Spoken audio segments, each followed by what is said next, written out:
రెండో వైపు ఛత్తీస్గఢ్లో 2025 జనవరి 1 నుంచి ఈరోజు వరకు 161 మంది మావోయిస్టులను కాల్చి చంపిన భద్రతా దళాలు మనవే. అంటే నిజంగా ప్రాణాలకు సంబంధించినటువంటి అంశం ఎవరిదైనా ప్రాణమే అనుకున్నప్పుడు ఆ 28 మందే కాదు, నాగాలాండ్లో మణిపూర్లో చనిపోయినటువంటి కుకీలు కానీ, ఇటు శాంతి చర్చలకు మేము రెడీగా ఉన్నామని చెప్పిన తర్వాత కూడా వాళ్ళని ఏరిపారేస్తున్నటువంటి మావోయిస్టుల విషయం కానీ, ఇదంతా చర్చించుకోవాల్సినటువంటి అంశం. ఇక్కడ 161 మంది ప్రాణాలు మావోయిస్టులే జస్ట్ 4 months గ్యాప్లో. అక్కడ అనేక మంది కుకీలు చనిపోయినారు మణిపూర్లో. ప్రాణాలకు విలువనే అనేటువంటి ప్రాతిపదిక మీద చర్చ జరిగినప్పుడు ఈ రెండు కూడా చర్చ మీదకి వస్తాయి. ఇవాళ మనం వెలివేసేది ఏం లేదు, వాళ్ళకు మనకు ఎట్లాగో పడది. అదొక దుర్మార్గమైనటువంటి దేశంగా ముద్రపడ్డది ప్రపంచ దేశాల ముందు పాకిస్తాన్ అనేక వేదికల మీద దోషిగా నిలబెట్టే ప్రయత్నం భారత్ కూడా అనేక సార్లు చేసింది. కానీ ఇప్పుడు వాళ్ళను వెలివేసినంత మాత్రాన మళ్ళీ ఇటువంటి దాడులు జరగవా? మళ్ళీ ఇటువంటి దాడులు జరిగినప్పుడు పుల్వామా అటాక్ తర్వాత ఈ అటాక్ అతిపెద్ద అటాక్. మరి పుల్వామా అటాక్ మీద గతంలో జమ్మూ కాశ్మీర్ గవర్నర్గా పనిచేసినటువంటి వ్యక్తి కేంద్ర ప్రభుత్వం పైన ఆరోపణలు చేసిండు. సో ఇప్పుడున్నటువంటి ఎక్స్ మేజర్ జనరల్ ఆయన కూడా కేంద్ర ప్రభుత్వం మీదనే ఆరోపణ చేస్తుండే ఈ ఘటనల మీద. సో మరి ఇందులో వాస్తవం ఎంత? ఎందుకు దేశ భద్రతను గాలికి వదిలేసిరు రిక్రూట్మెంట్ లేకుండా అనేటి అంశాలు కూడా సోషల్ మీడియాలో విస్తృతంగా చర్చ జరుగుతూ ఉంది. అక్కడ ఉగ్రదాడిలో 28 మంది చనిపోవడం అత్యంత బాధాకరం, అలా జరగకూడదు.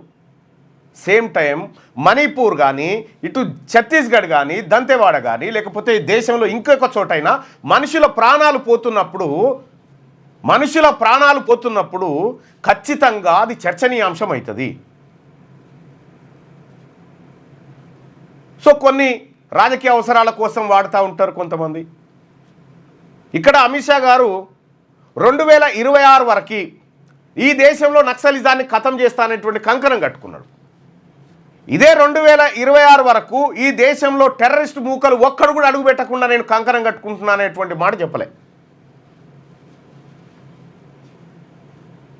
అక్కడ కాశ్మీర్లో ఉండాల్సినటువంటి బార్డర్లు, ఆ తర్వాత ఇతర చోట్ల ఉండాల్సినటువంటి భద్రతా దళాలు ఇవాళ ఏం గుట్ట, అది నల్లగుట్ట చుట్టూ 10,000 మందిని దించిరని వార్తలు వస్తూ ఉన్నాయి.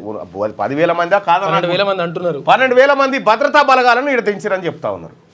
అక్కడ ఉండాల్సినటువంటి ఫోర్సును ఇక్కడ కర్రెగుట్ట కాడ దించిరట, ఈ నల్లగుట్ట కాడ. ఈ నల్లగుట్ట చుట్టుముట్టిరట. ఈ నల్లగుట్ట లోపలనే హిడ్మాతో పాటు 1000 మంది మావోయిస్టులు ఆ లోపట ఉన్నట్టుగా ఒక వార్త నడుస్తూ ఉంది. ఉన్నారా లేరా? ఆ కర్రెగుట్ట నల్లగుట్ట చుట్టూ క్లైమర్ బెన్స్ పెట్టినారు, తర్వాత ఇవన్నీ పెట్టినారు అని చెప్పి ఒక చర్చ జరుగుతూ ఉంది. ఒకవైపు ఈ దేశంలో పుట్టినటువంటి మావోయిస్టులు వాళ్ళు హింసాత్మక ఘటనలు ఏవైతే పాల్పడుతున్నారో దాన్ని ఎట్టి పరిస్థితుల్లో ఎంకరేజ్ చేసేది, అది ఖండించాల్సిందే. కానీ వాళ్ళు మేము శాంతి చర్చలకు మేము రెడీగా ఉన్నాము అని చెప్పి వాళ్ళు ప్రకటించిన తర్వాత కూడా ఈ దేశంలో ఉన్నటువంటి ప్రభుత్వం వాళ్ళని అణిచివేయడానికి, వాళ్ళని భౌతికంగా ఖతం చేయడానికి ప్రయత్నాలు చేస్తూ ఉంది. సో ఈ అంశాలన్నింటినీ పౌర సమాజం అర్థం చేసుకోవాలి. పాకిస్తాన్ అల్లరి మూకలను ఎట్టి పరిస్థితిలో ఇక్కడ నిలువ నీడ లేకుండా చేయడం తక్షణ కర్తవ్యమే. కానీ 1000 మందిని ఒక గుట్ట లోపల ఉన్నటువంటి 1000 మందిని గుట్ట చుట్టూ రౌండప్ చేసినటువంటి పరిస్థితుల్లో మనం మరో భారీ మరణ వార్త వినాల్సి ఉంటుందా? వాళ్ళు మేము చర్చలకు రెడీగా ఉన్నాం, మేము లొంగిపోవడానికి రెడీగా ఉన్నాం అనేటువంటి సంకేతాలు అక్కడి నుంచి వచ్చినా కూడా ప్రభుత్వం ఎందుకు ఆ వైపుకి వెళ్తూ ఉంది అనేది మనం ఆలోచించుకోవాల్సినటువంటి విషయం.